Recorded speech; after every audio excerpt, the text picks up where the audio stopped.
Hey, this is Dr. Tang. Today I'll be checking out the Sideshow Collectibles Rhino Comiquette exclusive statue.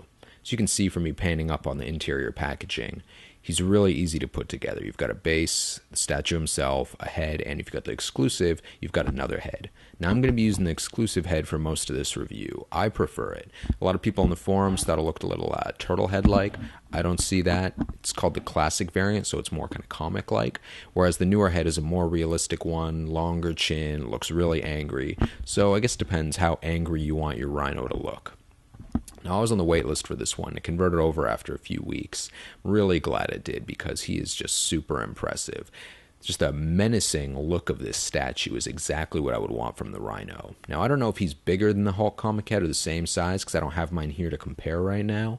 But if he's not the largest Comiquette I've ever had, he's definitely the second largest.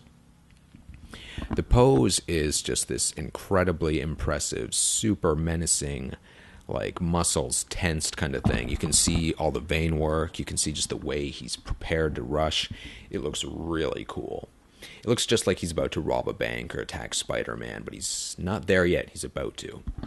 Now, the base is just this kind of destroyed concrete kind of thing. Looks good. Nothing really impressive about that, just aside from it fits the statue well. But the statue himself, that's where it's just an amazing piece of art.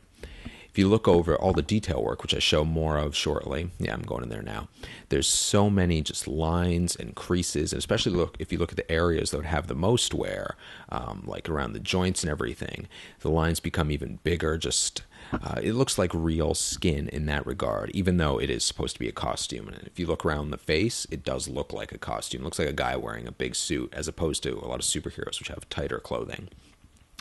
But yeah, if you look at all like the craggly skin and the destroyed toenails, one thing I really liked about the craggly skin too, just the rocky formations, is not only does it make you obviously think of a rhino, but if you look in the most prominent areas, say like on the shoulders, the hands, upper legs, they get larger, which really draws your eyes into those areas and just gives the whole thing this sense of power, like just the way it draws your eye in. Love the attention to detail they have on the horns, just the way they've got all these wear marks on them. Even the way they do the eyes on the rhino heads is really interesting, just because it feels like it's on top of his skin, so more of that kind of mask feeling. Now, I've got a few issues with mine. The regular head, the shade of gray they use, is different than they did on the actual body, but not on the exclusive head. I haven't heard of anyone else complaining about this, but I noticed it. A little easier to tell in pictures.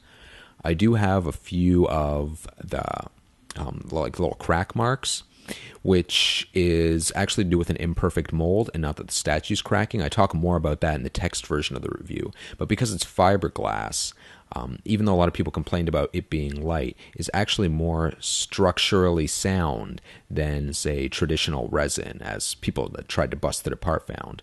The seam lines in mine are a little prominent, but I didn't really suffer the air holes like some people did. So while I think the statue is amazing, it's got a lot going for it, it also has had a lot of technical issues. So you're going to want to look, when you buy it, you're going to want to check it out to make sure you're happy with yours, or if Sideshow can maybe get you a replacement or something, because there are a good few technical issues, probably from switching to a fiberglass style of statue.